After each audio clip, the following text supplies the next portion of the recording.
In this chapter, we're going to look at basic concepts of probability, addition rule and multiplication rule, complements and conditional probability, counting, and we're going to mention probability through simulation. The objectives that are covered,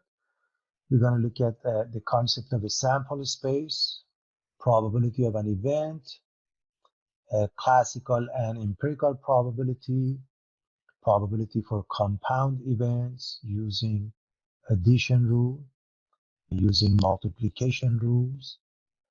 and discovering conditional probability, finding the total number of outcomes in a sequence of events, find the number of ways that R objects can be selected from N objects using permutation and also combination, and finding the probability of an event using counting rules.